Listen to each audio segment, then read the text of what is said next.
We'll call this meeting of Jamestown City Council to order, our work session. Will the clerk please call the roll? Councilmember Sheldon. Here. Brackman. Here. Karuba. Reynolds. Here. Faulkner. Here. Eklund. Here. Diversa. Here. Russell. Here. President Schultz. Here. We do have a couple of presentations tonight, so I think we'll get to those first. We have Lene Carlson from the public market, if you'd like to speak on behalf of I that. have a presentation, so I'm not sure about that. I was told I Oh, we're gonna go to the Y first then, because you're can- up Yeah, there. okay, that would work, that would be Because great. he's teed up, you wanna go to the Y? Do that. Queued up. Teed up. So we have Tom Benson here from the YMCA to discuss their project. So Tom, you're up.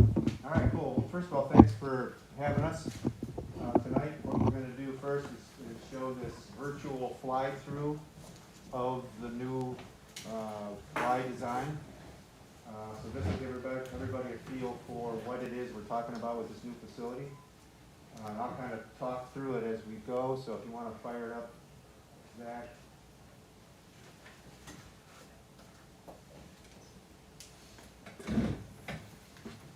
You don't have blind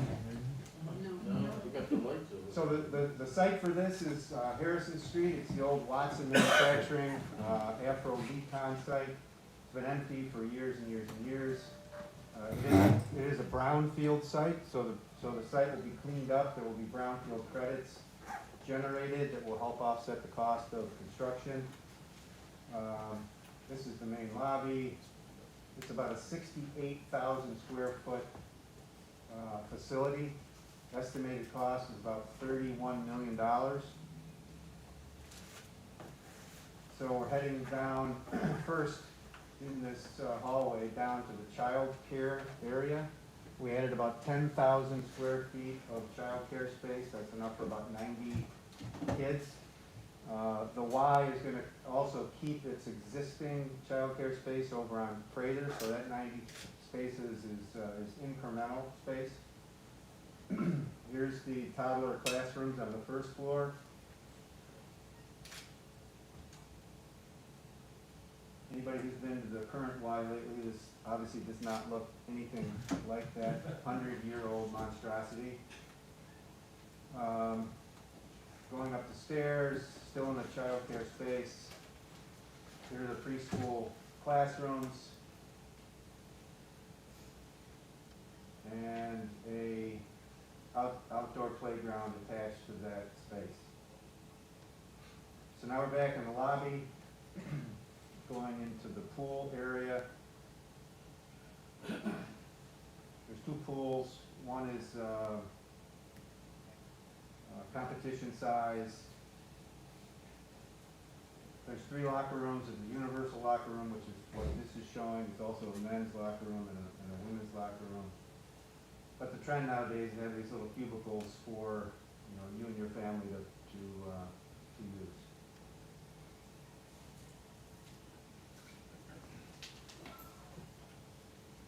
Here's the gym. There's a divider that's movable that now is in between the 2 courts. Those are 2 full-size courts, but you can also take the divider out and have it configured the long way as well. The existing Y is not sustainable. If we aren't successful raising the money to build this facility, the existing Y will be gone within 2 or 3 years. It's just not sustainable. So this is really kind of an all or nothing kind of a project.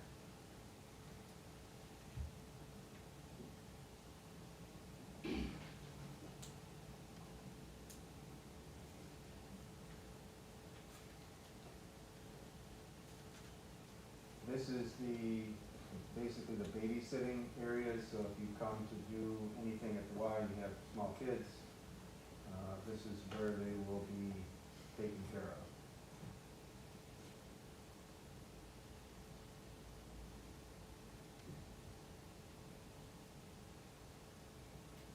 Now we're going upstairs.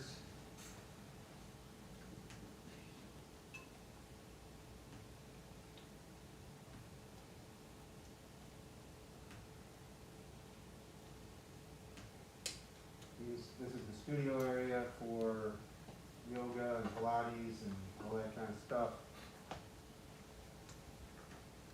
Lockers for your personal belongings.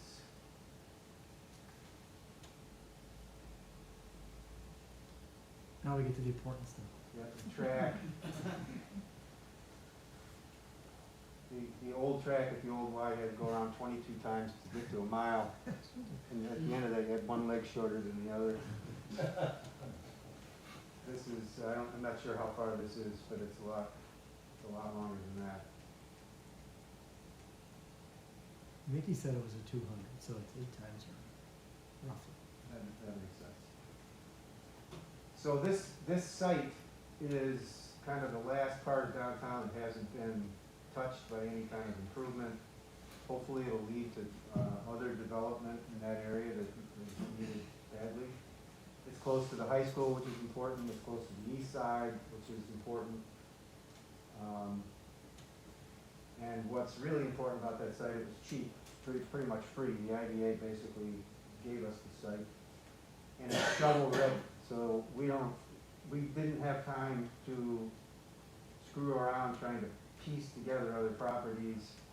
Because like I said, time is of the essence. If we don't get this done, get it done quickly, the Y will basically be, gone. And what's the social cost and the financial cost of picking up the pieces of the kids' lives who fall through the cracks if the Y doesn't exist? I mean, that's a huge number. So the funding for this is hopefully going to come from a bunch of different sources. We've approached the local foundations. We're hoping to get a commitment of $5 million collectively from them. We have 6 applications in, and we'll know within the next month to 6 weeks of whether or not that's true. I believe it will be true. We can't go beyond that without showing other funders that we have a significant stake locally, which is also why the city involvement in this is so critical. We have to be able to say to New York State, other foundations like the Wilson Foundation, other funding sources that this is an important project locally, and here's who's in and have shown support. So we're asking that we haven't had a chance to officially ask the city for anything yet, but we're hopefully going to get to the point where we're asking the city for $2 million out of the federal recovery funds to help support this project. Like I said, there will be brownfield credits, there will be hopefully new market tax credits, there may be some permanent mortgage financing from a bank. It's kind of a moving target, but we're going down as many roads as we can, as fast as we can, to try to get the money raised to get this done. The Y has entered into an agreement with the Greater Buffalo Y. It's a management agreement with intent to merge, which means that eventually, after a year of kind of courtship, the Jamestown Y could become part of the Greater Buffalo Y, which affords all kinds of cooperation and shared services, and it also means the longevity and sustainability of the Jamestown Y would be looked at very differently than as an independent entity, and that partnership has been received extremely favorably throughout the foundation world thus far. We are applying to the Wilson Foundation in conjunction with Buffalo. They're closing 2 Ys and building a new Y, and we're going to apply to the Wilson Foundation, not with one application, but kind of in tandem with them, and we're asking for a significant amount of money, each of us, so hopefully we'll be successful there.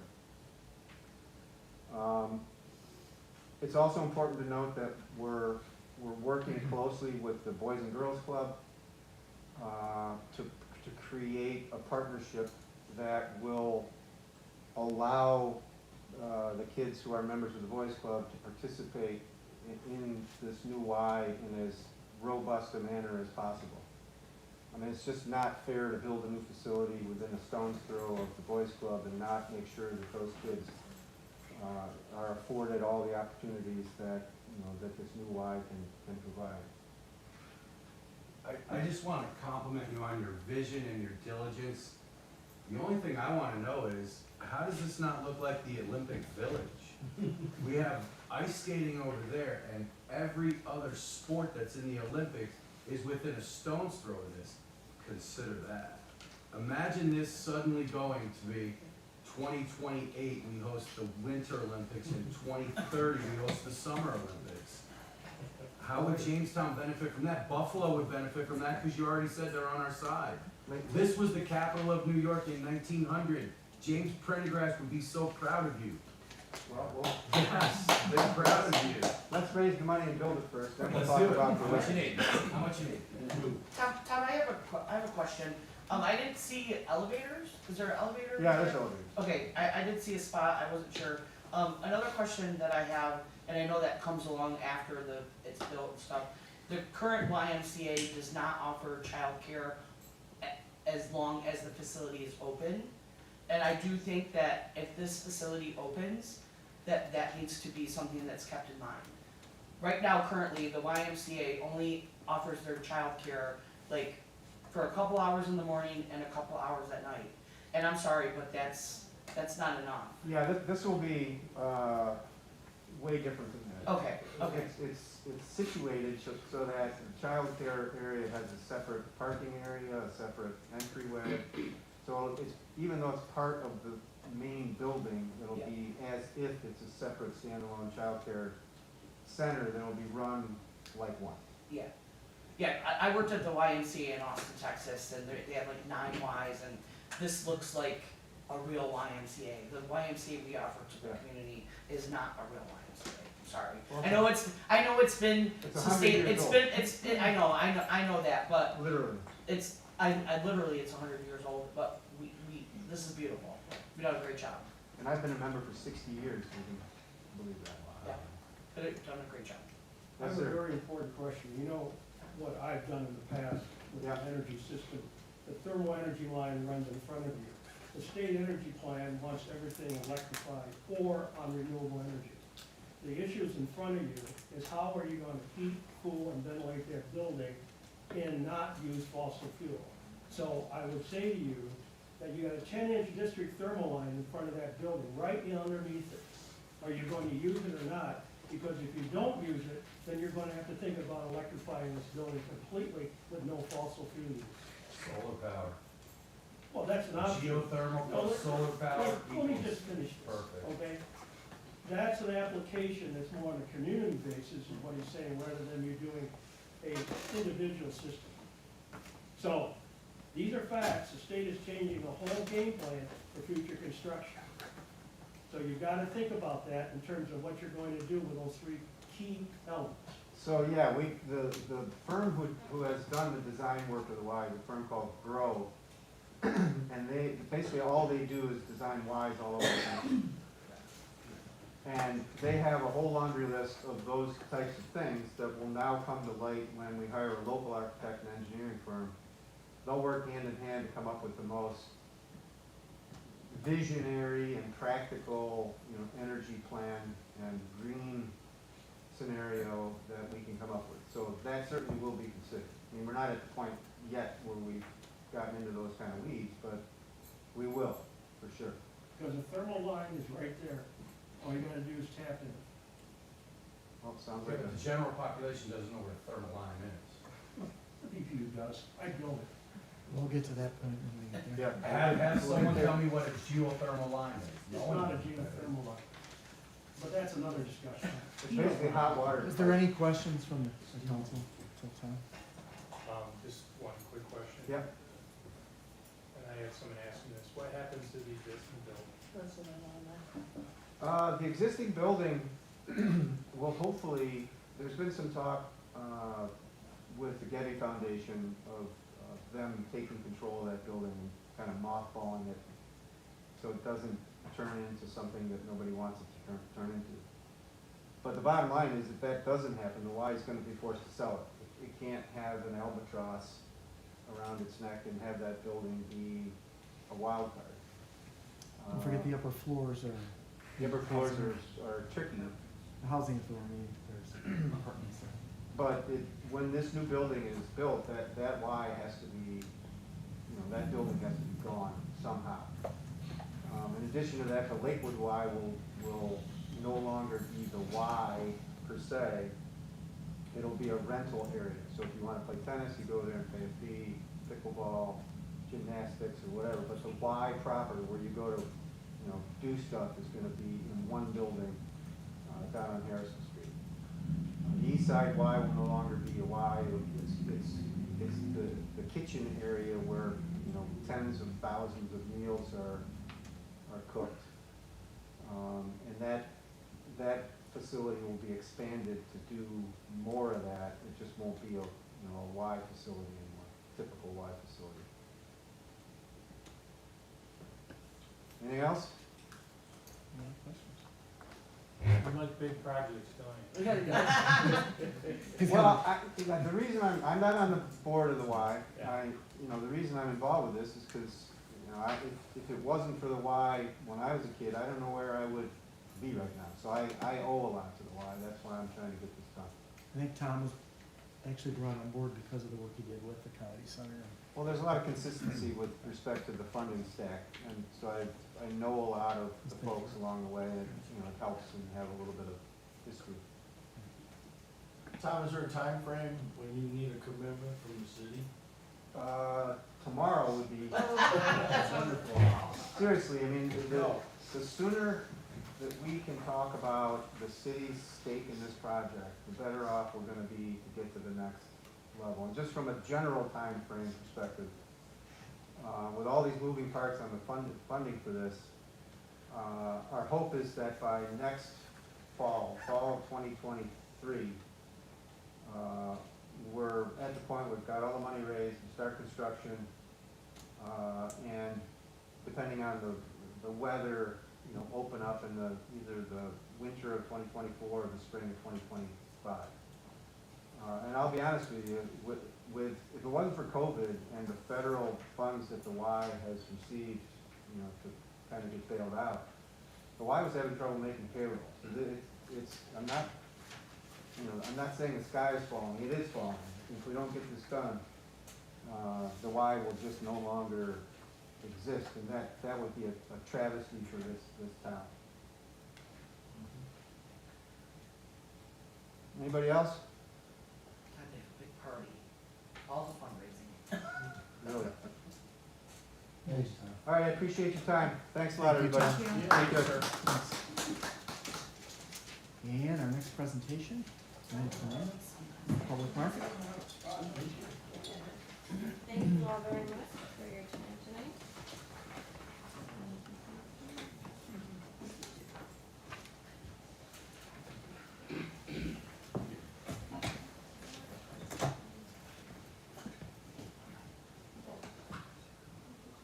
Well, thank you everyone for allowing me the opportunity to speak to you today about the Jamestown Public Market and the work that we're doing.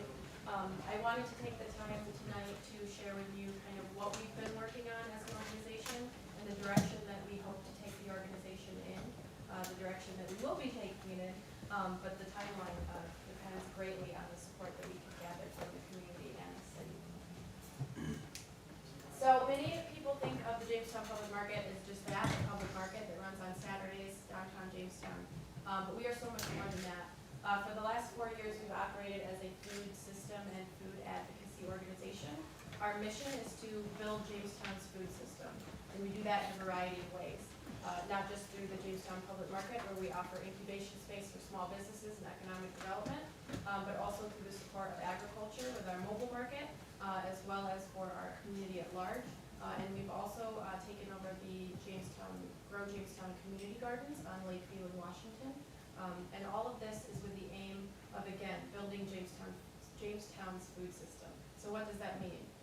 supporting the regional and surrounding agriculture producers, farmers, distributors, retailers, but also building a culture where our community has equitable access to healthy food. So what have we accomplished since 2017 after we received a significant USDA funding grant and were able to expand our programs? We successfully incubated at least 4 new local businesses that not only operate at the public market but operate outside of it, including Art Cloth and Craft, which now has its own brick and mortar. They started at the public market. Since 2017, we have increased our sales over 300%, and that continues to grow. We expect that to grow even more this year. Moving to 3rd Street was a fantastic opportunity for us to continue that growth, so we thank the city for that support. We were able to double the number of seasonal vendors that offer space at market. This year, we're going to triple that. What that means is every week, we will have twice as many seasonal vendors who are there every single Saturday, not just popping in and out. And we've interacted with over 1,000+ individuals with not only the markets, but also our educational opportunities. We work a lot with the schools and different community organizations, as well as small business development, because we understand that we're not just there as a fun event, we're there to significantly impact our local economy. And so the next slide shows our sales economic impact. So as you can see, it continues to grow.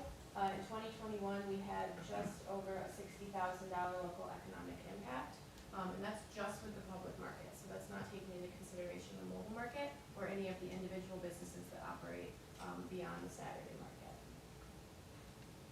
So when we look at what we've accomplished and we try to figure out where we're going next, COVID was really an eye-opener for a lot of us in the food system realm. I know every single one of us went to a store during COVID, right, and the shelves were bare. The supply chain shortage was a real issue and continues to be. 60 million individuals utilized food pantries in 2020, and that number reflects our community as well in terms of an increase in the number of people that needed to find access to healthy foods. And so we had the pleasure, myself, of being included on a regional food system study that was funded by the Western New York Foundation.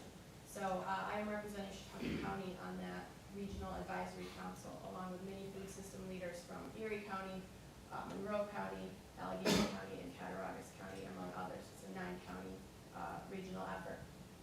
And through that, we have been able to learn several things about not only our region, but our specific community, our specific city, in terms of our food system needs. The biggest one being that we're data poor. And what that means is that we really don't know what our city needs in terms of food. And it's not just talking about people that can't access food, it's talking about people that want to start food-based businesses, people that want to see culturally appropriate foods at the market, farmers that need support, whether that's funding opportunities to help them expand their farm, to hire new staff, or to get new equipment. The second piece that we look at when we look at our city is that we have extensive opportunity to invest in local small business. We have virtually no value-added product food processors in this community and the region.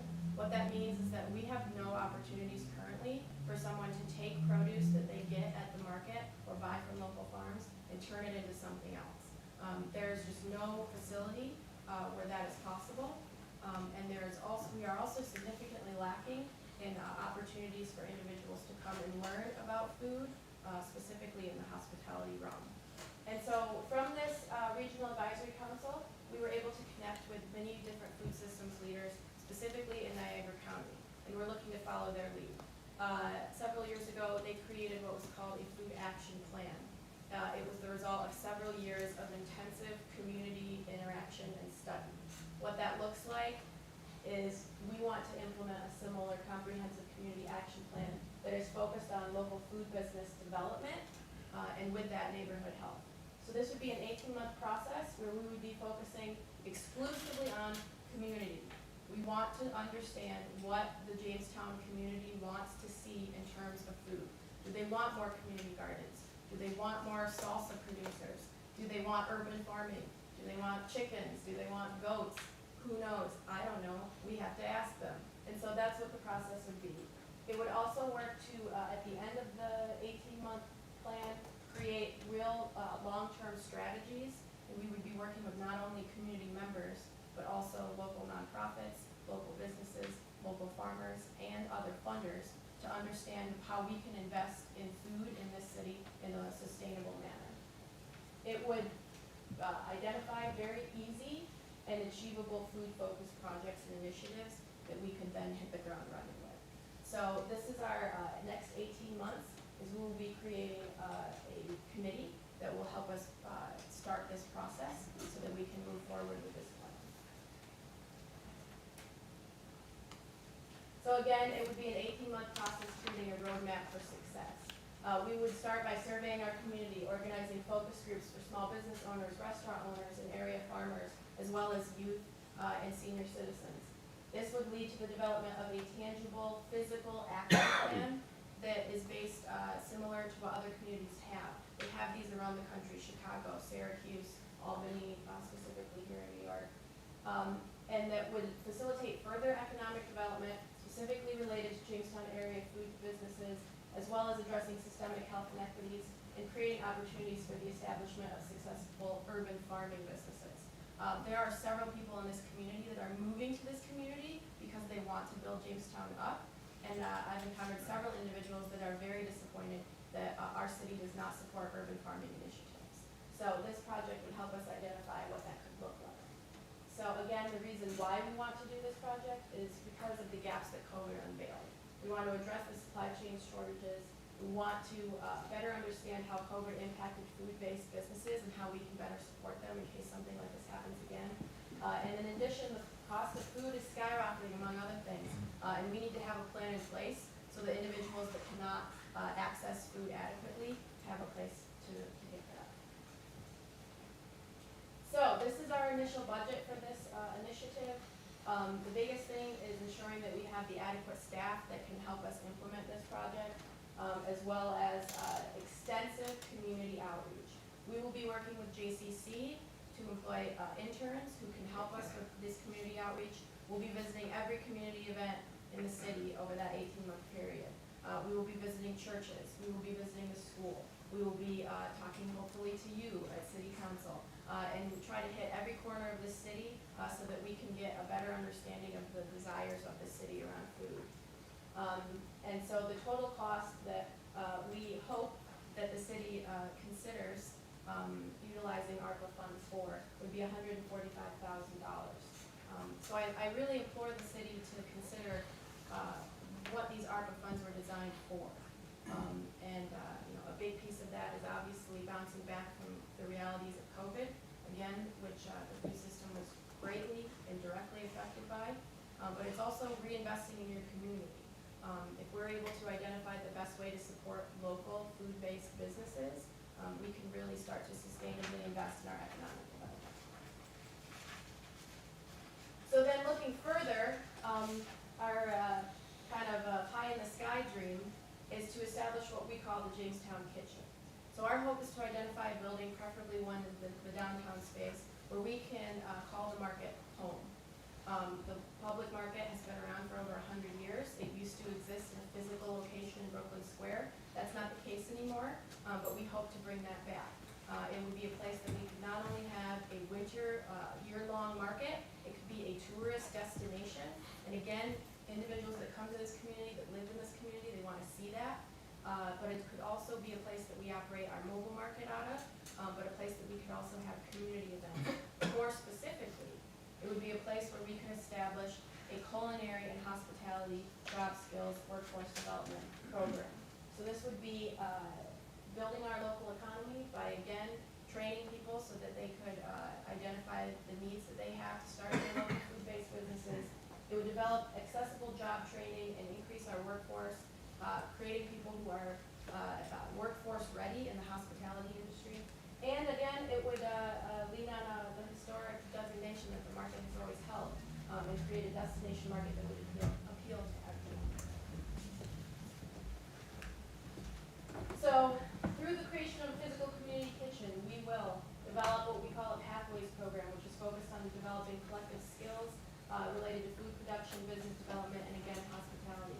It would create a space for youth, or individuals in recovery or prison reentry, or individuals simply seeking job skill development to come together around food. Who in this room eats? Pretty obvious. Silly. Yeah.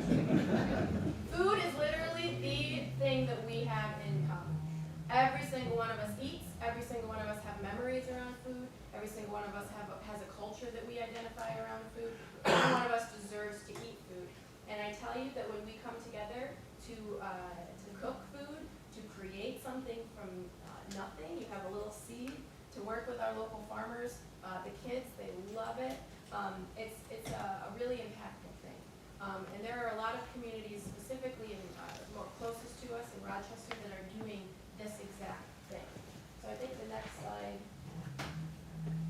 is a video, less than a minute, that shows what we would be attempting to do. And this is from the Harvest Kitchen in Rhode Island.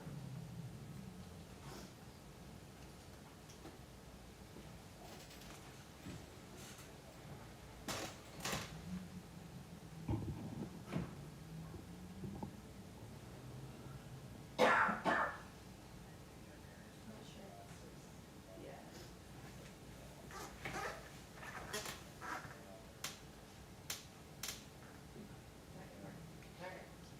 So I'm not working on this, unfortunately. But what the Harvest Kitchen does is that they work with local farmers and youth, specifically youth who have been identified as at risk. They take them to the farms to harvest the produce, bring them back to the kitchen, where they turn it into different products. They then sell those products at local farmers markets, as well as their own storefront that exists in the community Harvest Kitchen. They learn various skills, specifically retail, customer service, business, but they also learn how to prepare the produce, preserve the produce, and really build community around food.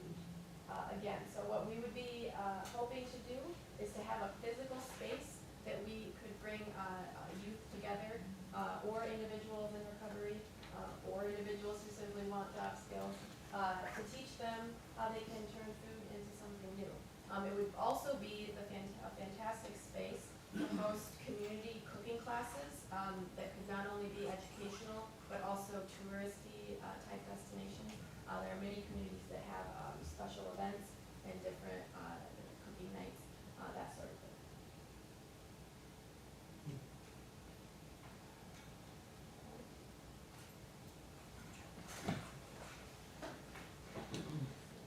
So, here's what our timeline looks like.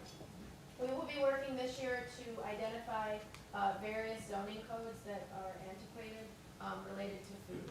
And what we would do is identify recommendations that we would make to the city council on how they could update those zoning codes so that they could be more farm friendly and food production friendly. And this would be entirely based on community feedback, what the community wants to see and be able to do within the city of Jamestown.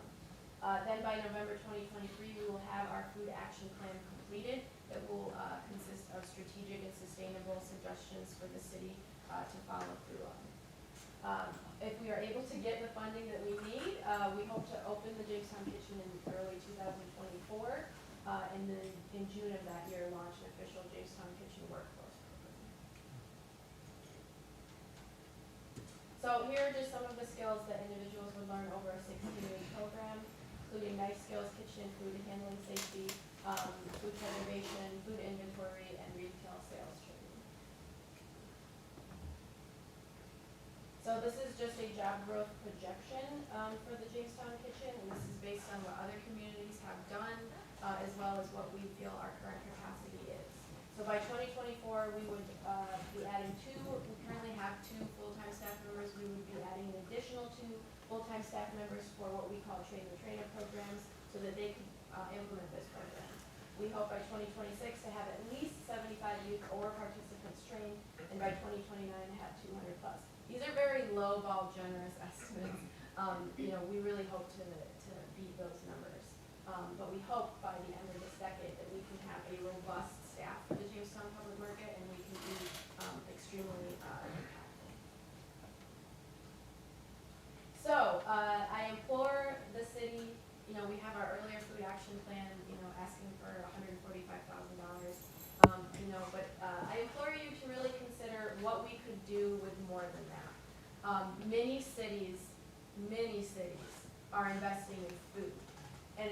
real shame for me to look at the suggestions for the ARPA funds for the city and see food not mentioned once.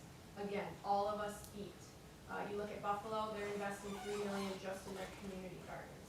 You look at Rochester, they're investing significant money into food security studies.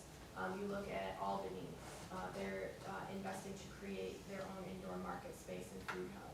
There's no reason that we as a city could not come together to invest in something that's really going to be impactful and continue to build on the growth that the market has seen. So this would be our budget to implement the Jamestown Kitchen, and we would be glad to work with the city to identify a building that would work best for everyone involved. We want to see an empty building downtown be filled, and we want to see it be accessible to everyone. And again, what's the sustainability of this kind of project? I would say enormous. The country as a whole has really recognized that food is where investment needs to be. So there's a lot of opportunities other than ARPA funds for us to look at, but that doesn't mean that this city should not consider investing in it. Again, because we've been part of this Western New York Food Initiative, funding is going to find its way to Jamestown and Chautauqua County. If our community does not show that they care about food, we're not gonna get that money. That money's gonna go to Buffalo, that money's gonna go to Rochester, it's gonna go to Allegheny, it's gonna go to Cattaraugus before it goes to us, if we don't show that we're serious about building these kinds of programs. And then if you look at the state, New York State is very extremely encouraging ag plans and zoning codes to be focused on urban farming and greening development. Again, if we don't seriously start looking at our zoning code and starting to change things in the way that the state wants us to, we are gonna lose out on significant dollars that can come this way. So I know that all of you guys understand that and want to see jobs come to this community, stay in this community, people in this community rally around not just food in general, but small business, local business. So I'll just end it by saying that every single one of us deserves access to fresh local food and economic opportunities, and we can only do that through sustainable connection. And we really, this is a once-in-a-lifetime opportunity with this funding, and we have a chance to, again, significantly invest in something that has a big, big return that's going to just keep growing and always, always, always be something that we're going to need, right? We're never going to get to the point, I don't think, where we don't need food, right? And so I think it's something that is always going to be worth investing in. And so I'm happy to take any questions, happy to chat with you later one-on-one. I appreciate all of you. You guys have been extremely supportive of the efforts that we've done so far. We would not be successful without the support of the City Council, and we just encourage you to think big and about what we can accomplish together. Thank you. Any other questions? Regarding your signage downtown that you spoke about before. Yes, yes. We brought it up to the mayor, and they're supposed to be looking into that before we.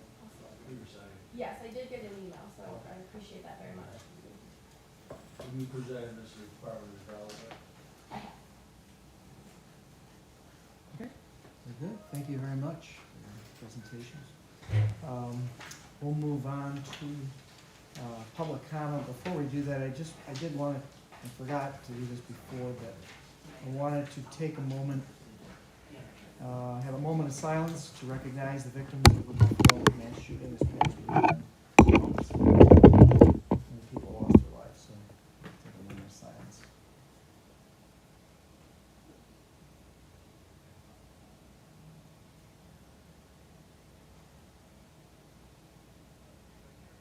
Thank you. Is there anybody from the public who would like to speak tonight? Please, what's your name and address? Anybody else? And I'll limit your go remarks to first. 5 minutes I'll go first. or less. Melissa Petterly, 46 Walker Street. I don't really have anything to really truly say to the council. I just would like to give a big shout out to all the businesses and whatnot that have fed the police department this week. I made 7 phone calls and got 6 yeses, and people were just, delivering food and bringing food, and then all of a sudden, like, people were jumping on board and doing it themselves, and I think that's great. I had an experience today at Bush School where the police officers walk the halls, the kids are getting involved with the police, and I know that there's some efforts being done by the city council to give the police departments more staff, and I think that's great, because you know, what happened in Buffalo and what's happening here, and, you know, it's a scary time we live in, and I think that, you know, letting the men in blue know that we're there for them has been astronomical, so I thank you. Thanks. Anybody else? I'll go ahead and speak. I'm not sure if it's gonna be addressed later, but I'm Melanie Witkowski. I'm the Executive Director of Prevention Works, located at 509 North Main Street, in Jamestown, across from 7-Eleven. I did send a letter to the councilman as well as the mayor in regards to the parking issues that we have in front of our building. As we focus on diversity, equity, and inclusion, we have no handicap space, anywhere in close proximity to us. The closest place is at Prendergast Library. As well as no free loading zones, no free areas. The only free space for parking is right in front of the smoke shop. If you're not aware of what we do, we are a substance use prevention program. We focus a lot on adolescents between the ages of 12 and 19 years old. So we do have adolescents that come to our facility that oftentimes don't have quarters, don't have money, just making ends meet right now, and they come for services on social emotional learning as well as substance use prevention. So being able to be accessible for our clients is really important. In addition to working with adolescents, we also work with the community on parenting services, as well as individuals that are dealing with a family member that's dealing with a substance use, they're a child of alcoholism or addictions. So we see a lot of clients. We have about 10,000 people that we meet every year across the community, and so having that accessibility is really important to us. So even if we can have one handicap in front of our area, as well as a free parking zone, even 2-3 hours, that would be extremely helpful for our staff as well as our clients that we work with throughout the community. Thank you for your time. What was the address again? It's 509 North Main Street. It is barely ever anybody's parking there. It's not really used all that much.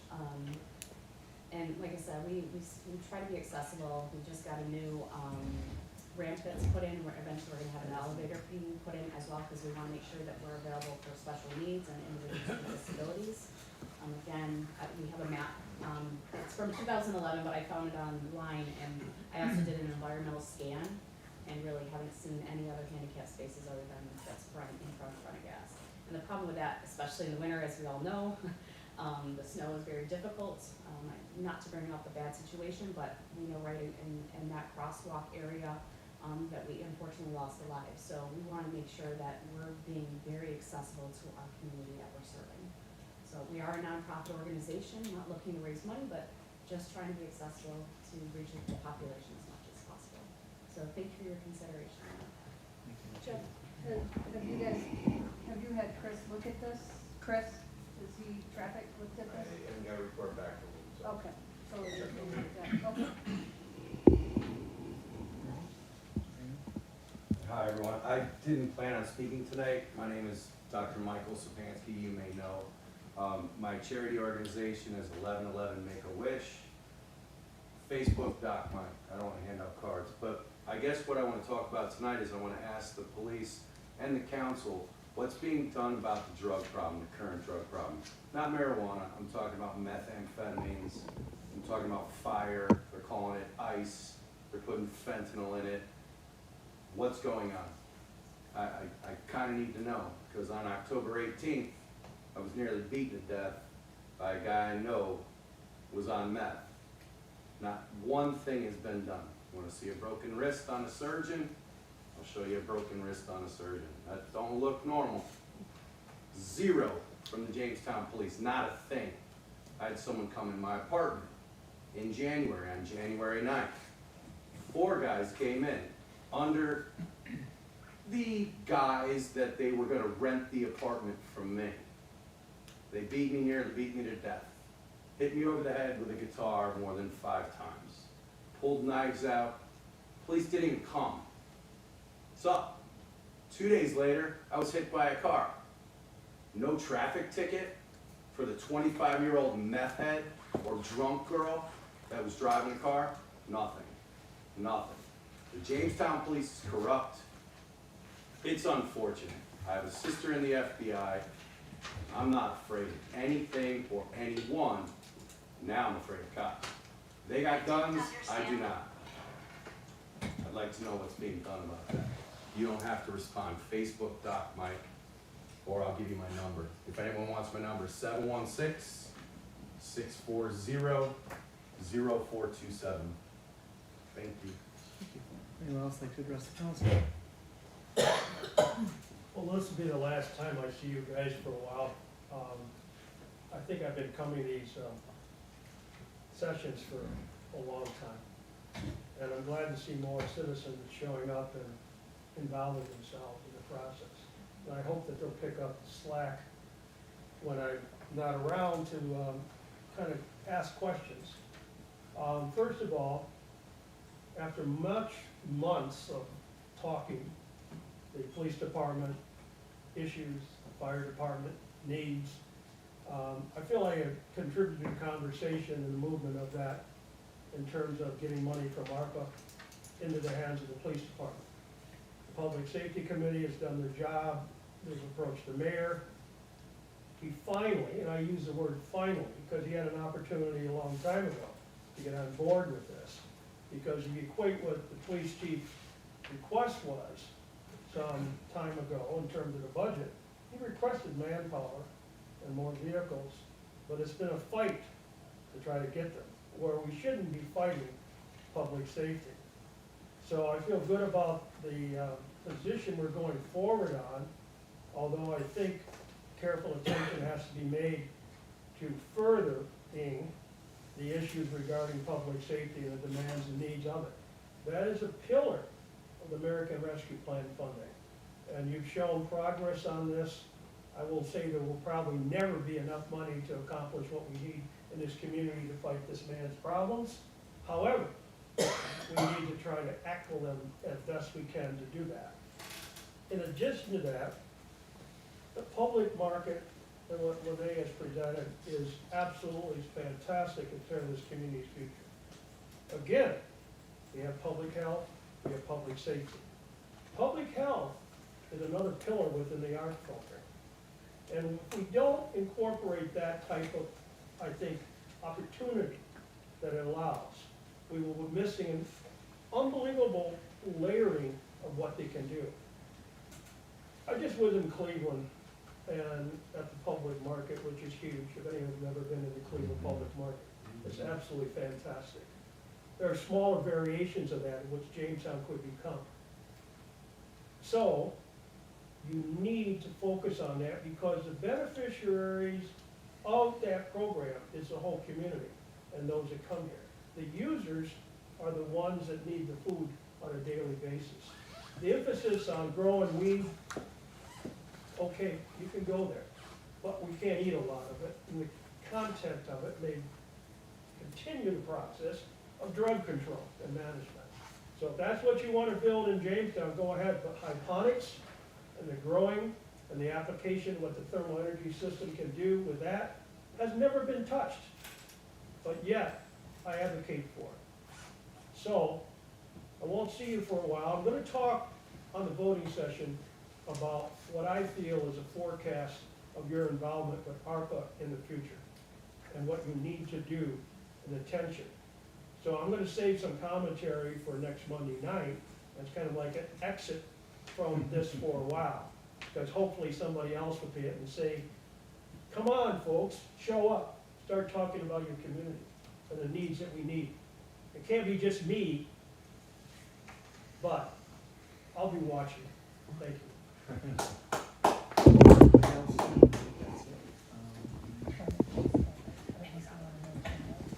Yeah, we did have 3 letters of support. I think everybody got those in their email from the public market. We had an email from Reverend Luke Fedor, email from Miles Hilton, and a letter from 4 individual Jamestown residents. So just for the record, I just want to make sure. There they are. This is from St. Luke's Yeah. Vestry one. Just wanted to make sure for the public that we did receive letters and emails of support for that project as well. So if that is that, we'll move on to individual committees. Housing did meet, correct? Did you know that? Or is there anything? Yes, I did. We had several members of the community come about pit bulls running loose in the neighborhood. Myers, Charles, Stearns, moving around the area. There have been no reported attacks on people, but apparently several cats have been killed by these dogs. We did have quite a few more people come and speak at the public safety meeting, and I'll expound more on this at that point. But other than that, that's all we have. Okay, very good. We move on to finance. Kim? Thank you. We had quite a few resolutions. I'm going to try to summarize them and not delete anything of any major importance. But the first resolution we had was warrants be drawn and paid to respective owners and paying agents the sum of $386,682.33 in accordance to the bond and note requirements as follows. It's a public improvement bond refunding of the 2010 A bonds issued of March 19th, 2019. This is funded in the general budget. The amount is $37,625.33 for 6 months interest. And this included Spring Street ramp, DPW, parks, and fire equipment. That was approved.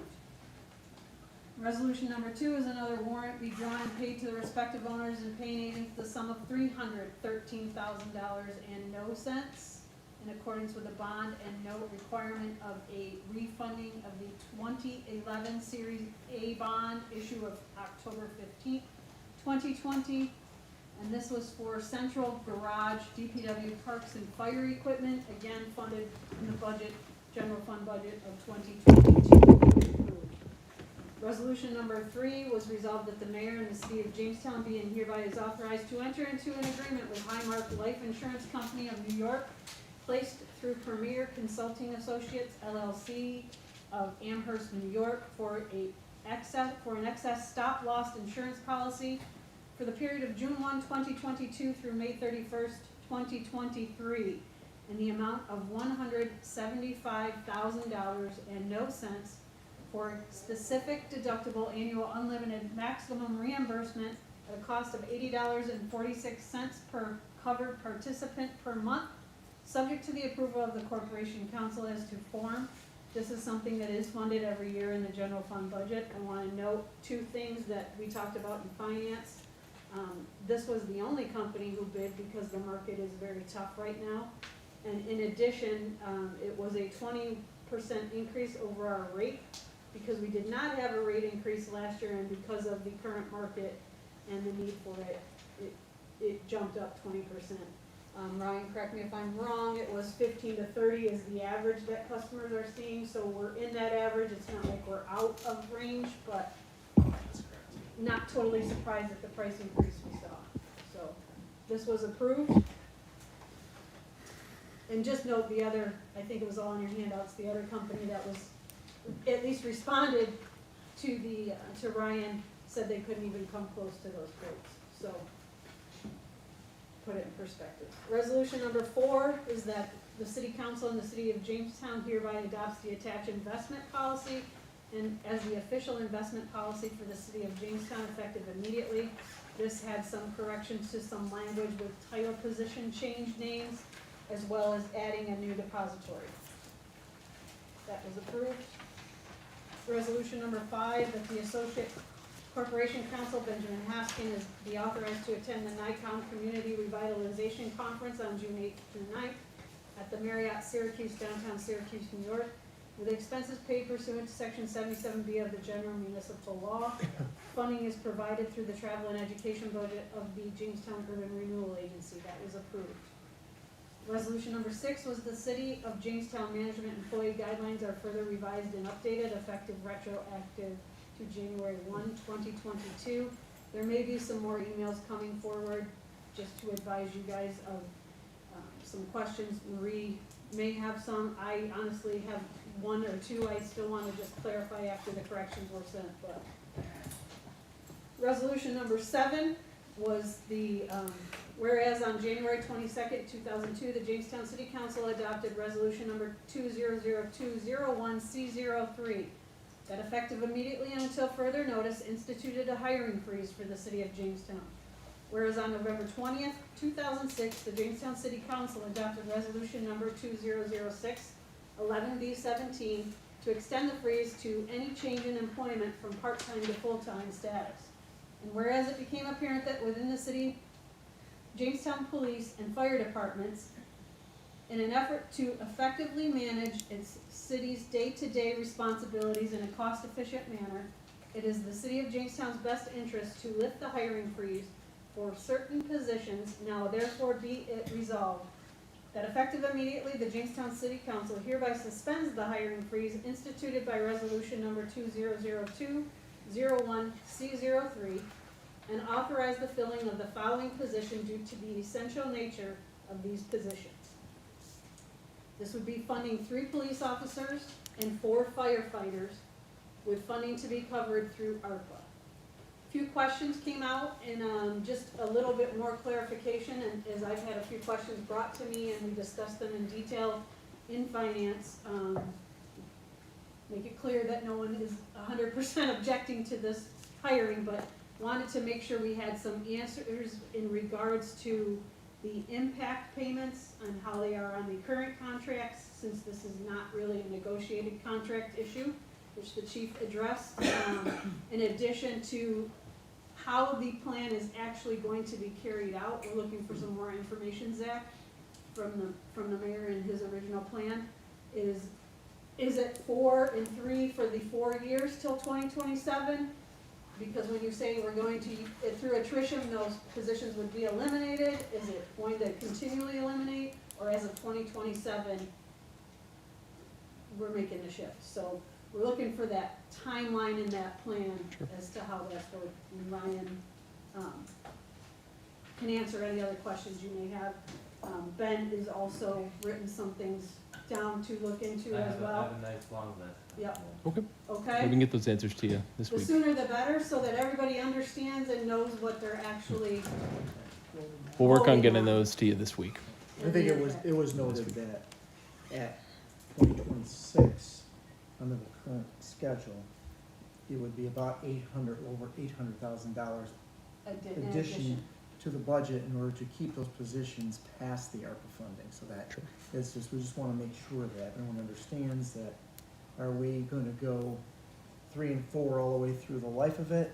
If so, make sure we understand that there may be some other funding sources. I know the Chief Coons also brought up the idea that there is some revenue stream for EMS, so that has to be calculated into that 800,000 as well. So just want to make sure everybody understands that by adding those 4 positions, that's a 4-year commitment, and at that point, we or whoever is here Here has to will decide, have to decide if and how that will be continually funded.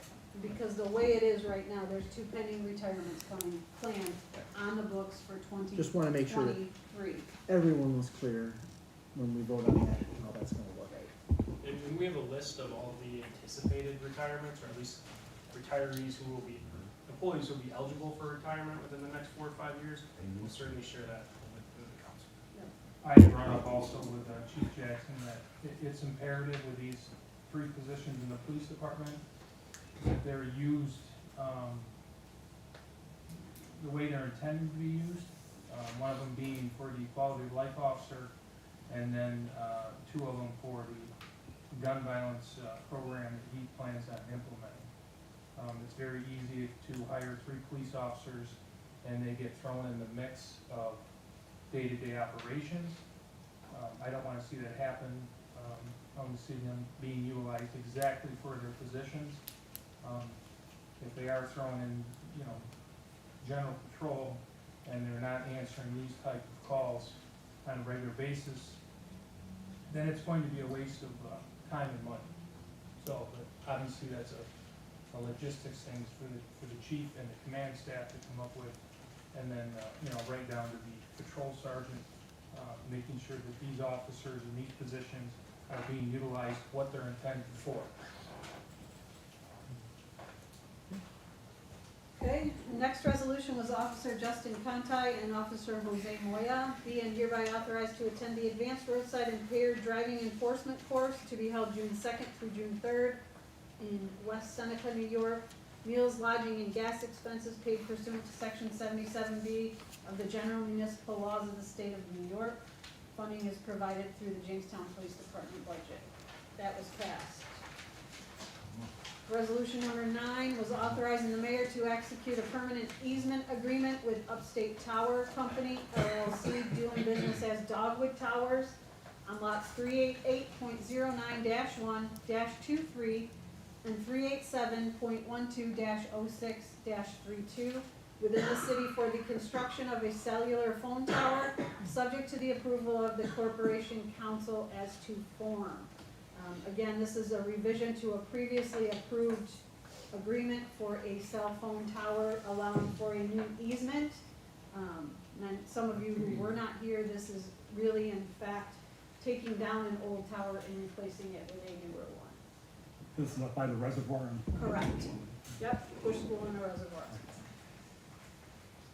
That was approved. Resolution number 10 was that the mayor, he hereby is authorized to enter into an agreement with Jamestown Roofing of Jamestown, New York for the replacement of the Dietrich Park press box roof in the amount not to exceed $36,940.00, and that is funded through ARPA. That was approved. Resolution number 11, that the mayor be and he hereby is authorized to enter into an agreement with Northeast Sweepers and Rentals of Fairfield, New Jersey for a new 2022 Ravo 5 I-Series street sweeper in an amount not to exceed $275,648.76, subject to the approval of the corporation council as to form. Noted that this was funded through ARPA. We had discussed and asked Ryan to tie out with you, Jeff, and Pat. I mean, we approved a certain amount in the ARPA original, and certain equipment was gonna come forward. Have we expended all that, or is this in addition or replacement, or? This will expend what we originally allocated. So what we originally thought you were purchasing, you're not purchasing now, you're switching, that's what I'm asking. No, this is, purchasing the truck. Right, yeah, that's. So you've changed your mind on what we talked about before, I guess is what I'm asking. Yeah, I know there was a lot of discussion and concern about buying this particular piece of equipment previously. And as I've stated before, I can make a strong case for almost everything that we had presented at that original time. Public Works determined that was their most pressing need, I guess you'd say. And then this spring, when we did the pre-season service on this machine, we discovered that the engine is probably going to need an overhaul sooner rather than later, which just made the matter more pressing. We haven't expended all that money from the original, I guess this is what I'm asking, like, if we approve 10 million and we've already spent the 10 million, Ryan, I know you get me because you're the finance person. This is part of the original. Right. Yeah, so, but we haven't purchased all the equipment that was on the original allocation, so we still have the funding available. Yes, that's good. Okay, so, Ryan, can you, in light of that, can you also send out the updated ARPA expending where we're at, in addition to all these anticipated requests that have come before us? I think it's imperative that this council knows where we're at with our total ARPA spending. I have that, I can share it to them. I think it's critical. Okay, so resolution number 12, the mayor is authorized to execute an agreement with Arpad Concrete for concrete work reconstruction 2022 Beachview Avenue from Buffalo to Clyde, based on the bid opening of April 27th, 2022, for a total bid amount of $136,770.00, subject to the approval of Corporation Council as to form. This is paid for through CDBG, and that was approved. Resolution number 13, mayor is authorized to execute an agreement with Arpad Concrete Excavating of Jamestown for concrete work 2022 May Street from Camp Street to East Virginia Boulevard, based on the bid opening of May 5th, 2022, in the following amount. Total bid of $68,805.00, subject to the approval of Corporation Council as to form. This is funding provided through ARPA. If you recall, we voted last month, if not the month before, for the upgrades to the sewer lines up there. Resolution number 14 is the mayor is authorized to execute an agreement with Arcady Concrete Excavating LLC of Jamestown for concrete work 2022 Westcott Street, reconstruction 2022 based on the bid opening of May 9th for a total bid amount of $172,700 and no cents, subject to the approval of Corporation Council as to form, and this funding was provided through CHIPS. That was approved. And last, for an informational reporting, Ryan, if you want to briefly mention Q1 of sales tax, which I know all of you got an email about. So the city received its first quarter sales tax payment on May 5th. It came in at $1,826,000. It was a 10.8% increase over last year and $178,000 over last year, and actually a 16% increase over 2020, $251,000. So we've collected 22.5% of our budget. The first quarter is generally the smallest quarter of the year, given the weather conditions and whatnot. So we're in good shape. I know there was some concern on not hitting 25%, but we're fine. Generally, the first quarters are about 21.7% of our total year. And as I mentioned to Ryan, both in verbally and in discussion, is that I was actually pleasantly surprised that it was as high as it was, given everything going on right now, with cost of living increases, inflation and everything else, so. A lot of it's being driven by internet sales that are now due tax, is that correct? That's correct. That's it out of finance. Any questions? Now we'll move on to public safety. Brent?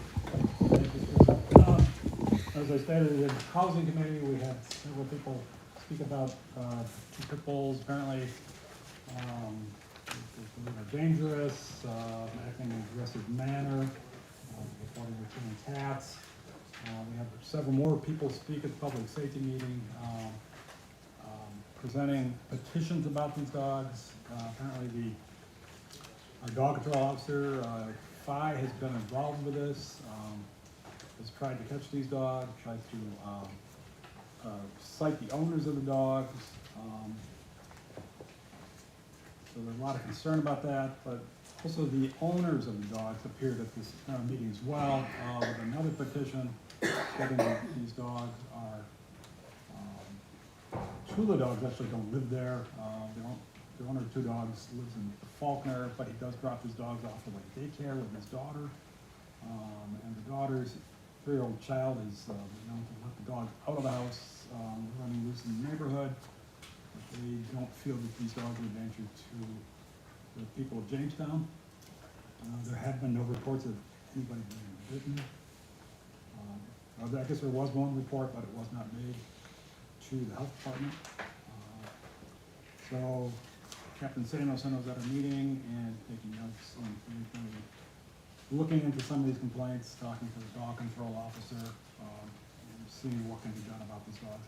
The owner did state that they are vaccinated against rabies and they are licensed. At this point, What is the petition? Were they looking for the city to do? People that are. Well, it's mostly complaining about these dogs. That they fear for their safety. They believe these dogs are aggressive. They're not chained up. These people allow them to run loose all the time. And they need the animal control officer to cite these people and make sure that this doesn't happen. The one resident, the daughter, did state that she is going to be moving from the area and moving with her dog, so that may end the problem at that point too. There was one citizen that spoke that she witnessed her cat was killed by the dogs. She witnessed that event. She could call the police. Is it he just can't catch the dogs? When he goes up there? I mean, it's pretty simple. Yeah. Situation, if any dog is running free and they're caught by the animal control officer, it's a fine. Yeah. And the dog is confiscated and then you have to go down and pay the fine to get the dog out of jail, basically. They run around the neighborhood and they go back home. Apparently. It's like catching people shooting off fireworks. There's gotta be a right place and the right time to do it, so. Well, it's clear that we have ordinances and laws. Yeah. You know, speaking of that, the one, woman mentioned that the landlord wouldn't allow her to erect a 6-foot fence on his property, you know, she rents from him. And so here's a situation where he wouldn't allow her to put a fence up, whether she was gonna build one or not, isn't really the point, but she said the landlord refused to, allow a fence go up, you know, 6 foot high or whatever it is for pit bulls. That was a conflict there. All right, so we did have 2 resolutions. The first was to hire 3 police officers and 4 firefighters using ARPA funding. That was approved by our committee. The second resolution was Officer Justin Conti and Jose Moya to attend the Advanced Roadside Impaired Driving Enforcement course. This is a prerequisite for the DRE class. That was approved as well.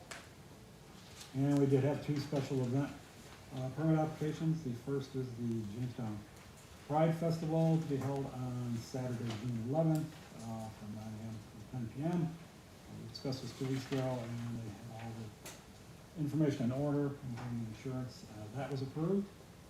And finally, we have the annual Yasu Festival is coming back Friday, June 17th, and Saturday, June 18th, from 11 a.m. until 11 p.m. each day. And that was approved as well. That was it from public safety. Any questions? Speaking of events, I was gonna add it at the end, but since we're on this, I wanted to mention the Memorial Day Parade has, sent out a press release today, has changed the route for the parade. The parade will start at the same location, it will start on 4th Street, travel down 4th Street to Prendergast like normal, but instead of continuing on Prendergast it will travel up to Lakeview and go Lakeview, ending at Buffalo. There will be no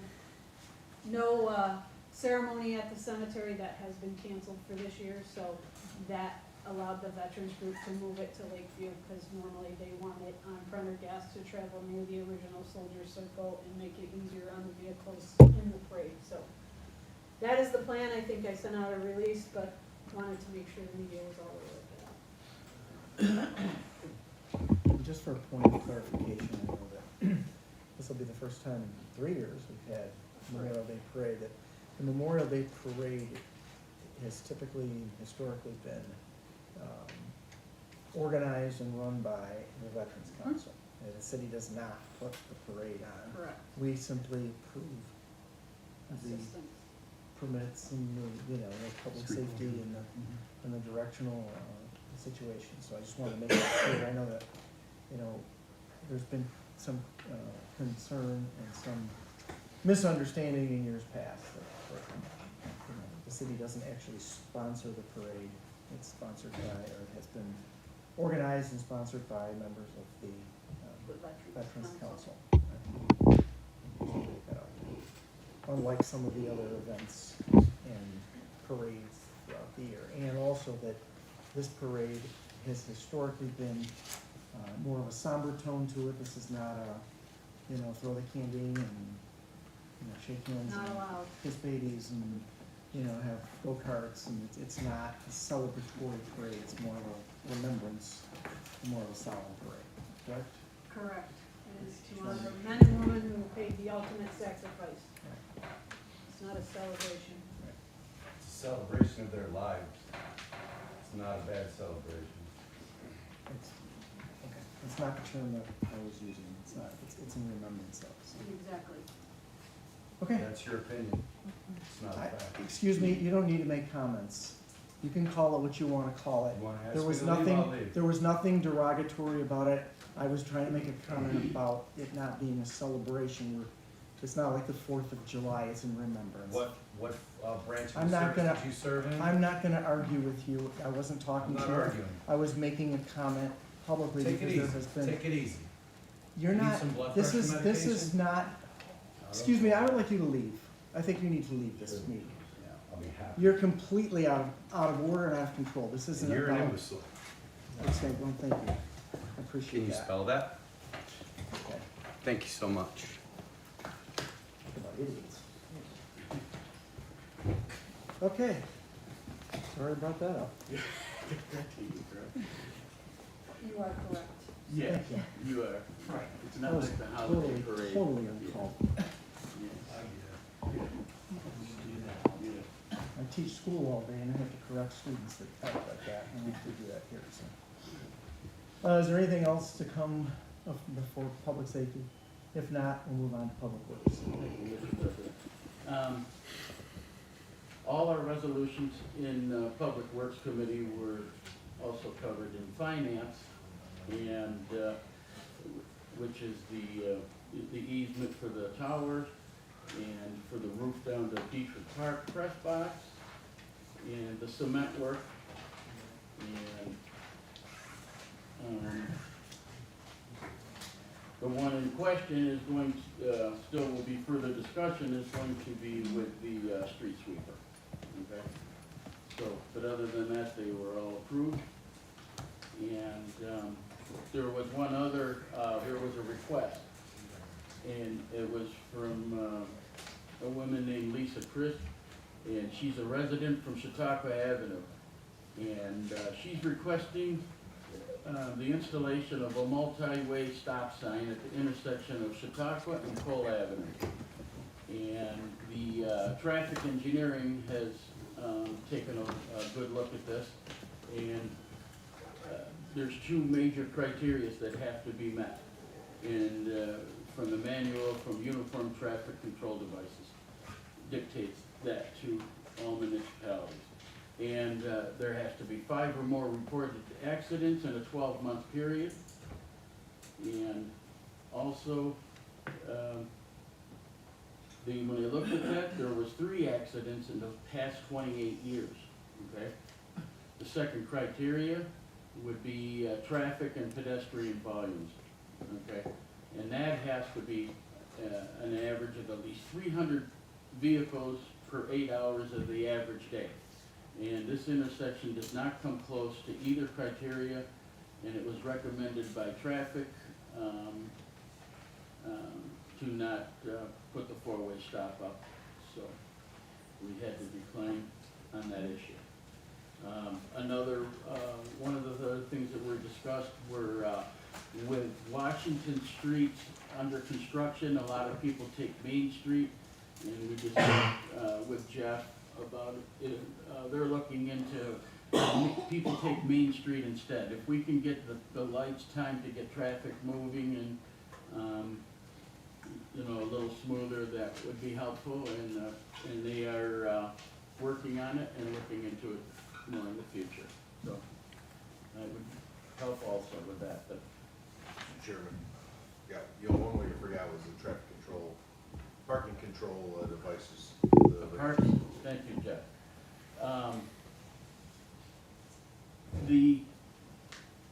Are you talking about the? The ramps. Oh, the ramp, that's right.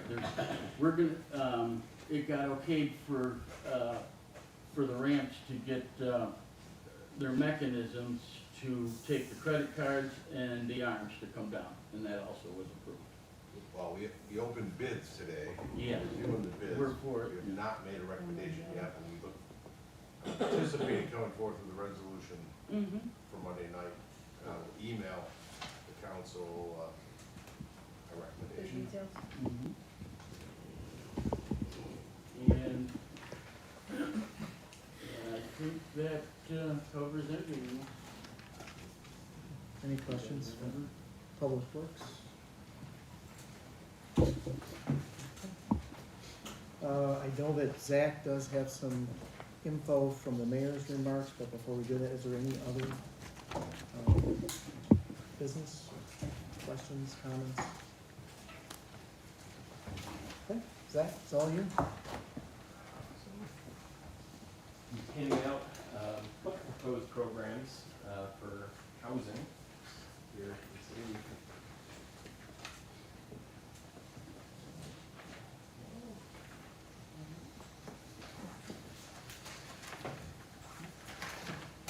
So obviously we've heard from many council members that We want to move quickly on these on more housing programs for homeowners to make improvements to their homes. So we came up with a couple ones that can be implemented quickly and pretty efficiently through our assessor's office, actually not through the DOD, to lessen potential workload on them, as well as having some criteria that can be easily accessed through our assessor's office. So the first one here is our Senior Citizen Home Improvement Incentive Program.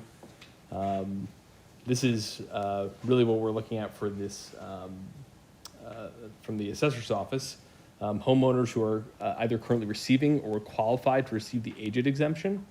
That is, you own or live in your home for more than 1 year, and your total income, including Social Security, is less than or equal to $22,000 for county tax or $19,000 for city and school tax.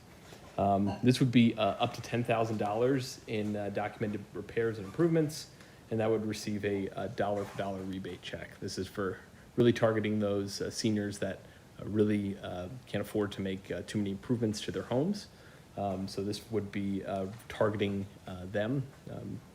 In addition, within this program, we're also looking at those who have enhanced STAR, so those who are 65 and older, who own their homes, live in it, and have an adjusted gross income that is less than or equal to $92,000, which is the vast majority of seniors. So up to $10,000 in documented repairs or improvements would receive a rebate check for 90% of the total cost. First off, I'd like to thank Regina Brackman, Councilwoman Brackman, for suggesting this to the administration. We're still working out through exactly how it would work, but we're working through creating a sample application, which will be able to be found on the city website, and then prior to the construction, and along with an estimation of construction cost. There'd be obviously some periodic inspections along the way. Permits must be acquired for homeowners to receive this funding. And so that's kind of what we're thinking for the Senior Citizen Home Improvement Program. We also wanted to note on both these programs, including the one on the second page, that we do have a property tax abatement exemption. Essentially, it allows over a certain amount, if your assessment goes up, you won't be hit with that full assessment amount if you're making improvements to your home. So that would also be there, and we're also looking at potential other tax abatement programs to help facilitate and incentivize this investment. In the past, was that mainly just for new construction? It has been for new construction, but also for rehabilitation as well. As long as you add on in its living space. Okay. So in other words, your detached garage doesn't count. That's for really, really big projects that would really increase. You would certainly get a increased assessment just based on, you're adding a bathroom or adding bedroom space. But if a senior citizen is trying not to age out of their home, they want to put on a master bedroom, Yeah. an ensuite on the first floor, so they don't have to do stairs anymore. They could get a tax abatement for a project like that. Mm-hmm. Yeah, and that would essentially limit their tax, exposure for 11 years after that point. So it would increasingly go up, but at the start they wouldn't have to pay that full amount that their home assessment would increase.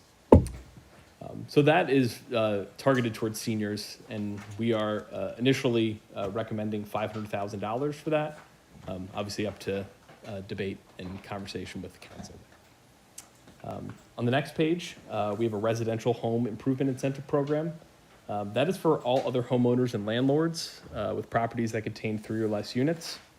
And we have included a chart with just a suggested rebate amount based on the amount of improvements here. This would be for citywide residents. We've heard from council members that they would like to see some programs that everyone can access. This would be, again, a rebate to homeowners who are making improvements to their property. Same sort of setup with the senior program, obviously much less of a rebate, but still trying to incentivize those who make improvements. For example, if you're putting on a deck, you likely could get a $500 rebate back to that once after the project is completed. You've gotten all your permits and inspection. It's going to be more than that. No, well, yes. So that's the So that's that program there.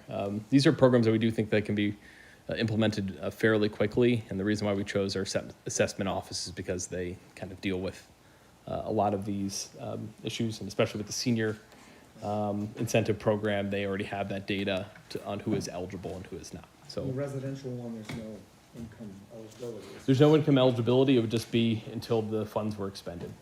And again, we recommend $500,000 for that. With that, I guess it needs to clearly be defined what is actually considered an improvement, like what is being covered?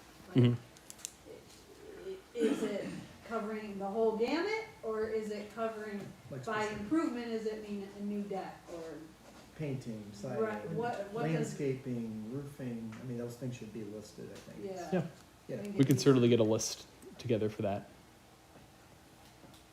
Am I as a citizen allowed to ask a question about this, or would this Sure. be? Is this for only homeowners, or is this for lack of a better term, slumlords? For this one, landlords would qualify for it. Again, they have to go through the application process. What I wouldn't- Is the city considering outreach efforts to encourage them to participate? Yes. Could you make it owner occupied landlord? We certainly could, if that's something the council's If interested that's a in. concern by people. I know there was, previous monies that was designated towards, landlords in the past. So, when we had this discussion before, that it was just going to be for, homeowners strictly, for that ARPA funding, or I know it was mentioned before. Owner land- occupied. Yeah. Owner occupied. Landlord occupied. Well, my question is more directed to landlords that rent out homes that could be significantly improved. I've been very clear that I'm not in support of these funds going towards, landlords that are not living there and that are not around here. There's been other funding in the past, that So has we're just been. gonna let those houses go to shit? I would disagree with you, Jeff. I think this needs to go to the landlords, because a lot of the CDBG and home programs, they have to use contractors that are certified by the city, which in effect can double the cost of the work, when these landlords can do the work themselves, improve these properties, which are definitely, we have a lot of substandard housing in Jamestown. There should be a way to put in some sort of stipulations. or I was gonna criteria. say, can we do Yeah, a, regardless of whether they live there, they don't live there, whether they're out of town or in town, that, you know, there's certain criteria that they would have to meet, whether they be being things brought up to code. Yeah, there's, Right. within this language here, we initially said an economic development agreement, which I think is, I guess what I'm trying to say is, if you have, and I get Jeff's concern, I mean, and I understand Brent's point of view, I understand everybody's, but the point is, if you have a landlord who's going to come in and take up and make a $100,000 improvement, he's gonna eat up what, maybe 2 or 3 residents, homeowners could meet. So I would like to see a little bit of guidelines on whether it's 30% landlords and they're capped at X, or 70-30, some kind of layout, because the first thing we're all gonna hear is if 90% of this money goes to absentee landlords, regardless if it fixes the home or not, we're not taking care of our own, right? Sure. So- totally understand Just that. needs a little Yeah. more, Yeah, we can, yeah, and any sort of, a balance Um, between, you know, cap, a balance between the homeowner, owner occupied versus a landlord. And is anybody going to, in light of that, is anybody going to vet these projects before we do that? I mean, because if a landlord comes in and says, I wanna do X, Y, Z, and it's totally unattainable, sure.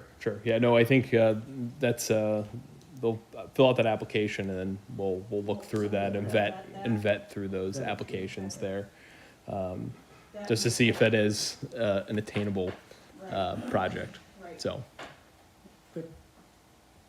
It's very important that this include not only a construction internally, but also increasing the ability for homes to accept higher amperage service connections.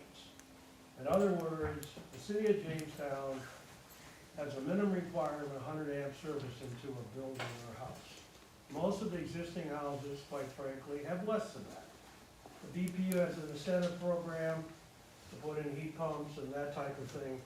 This should augment that, because if we don't do it now, the city of Jamestown will have a difficult time in the future hearing if it does or does not happen with a state energy plan going all electric. That means these houses that you're asking to have work done, the electrical service has to be upgraded. That should be part of the whole process. If we miss that, and we don't leverage the BPU applications as well, then this opportunity is gonna go by the wayside. Fire protection, all of that comes into play, not having adequate electric service. Houses that have shell and tube and that type of thing installed, and they're gonna ask for money to do something else, it's direct violation of our housing codes. We'll definitely look into that, Doug. Thank you. And the time frame on this would be, whatever. We're looking to get feedback as soon as possible. So I think you got So, some feedback here yeah, and then yeah. go We'll, back. we'll make sure to give that back, but if anything additional comes up, Yes, it please is. email us. We'll send out this, to everyone, Gets after the ball meeting. rolling and Yep. We can make adjustments and tweaks to kind of fit with that. Is that it? That's it. So Did can you- we get a copy of that? Yeah, of course. Did you have an executive session? I do have an item for executive personnel. Anything else to come before? We do have one item for executive session, I believe under personnel. Yep. Right? No action will be taken, No, no. just a briefing on something. Shouldn't be very long. Doug, are you going away, or is it just you're just taking a break? You scared me, I thought maybe you were like, are you checking out on us? No, not yet. You know, I thought about it for many years. No, seriously, I wanna give other people an opportunity and give the city council to do their job, and they don't need me kind of like taking up an extra 5 minutes, so you'd be out earlier. If it was only 5, we'd be all right. Well, you never, you know, I get curtailed one way or the other. You know, I've always appreciated the opportunity to be able to speak in front of the city council, both at this time and that time. Hopefully, in a collaborative way to work things out. Why? I've lived here 45 years and I want a lot of things to happen differently than what they have. I believe all you councilmen do a great job for what you have to do. You sure don't do it for pay. But on the other hand, I think it's important that citizens participate, ask questions, and not be worried about what that answer might be, but to pursue it in a positive way. So I'll be watching. It's just that taking some time, people to see, some places to go, garden, Chautauqua Institution, whatever else there is out there. But I'm hopeful that, I'm sorry, you asked that question, so I'm not demising yet. He wanted his It another might, 15 it might minutes of happen, public. after all, I'm older than most of you here. So, you know, my last will and statement is yet to be written. And I've never asked you to leave. No, you Never. and I've never tried to offend you. Hey, You'll get through it. you know, Hey, you get the good, the bad, and the ugly, and that can happen at the same time. whatever, it's not that's not my nature. I think all of you have been around long enough to know that that's not how I operate, but there's a But I certain. will have some final comments on Monday night for your future interests, I hope. Thank you. All right, so I have a motion to go into executive session for the purpose of personnel, so moved by Councilman Reynolds, seconded by Councilman Sheldon, all in favor, aye. What's that? Can you stick around? Opposed, we are in executive session, we need just,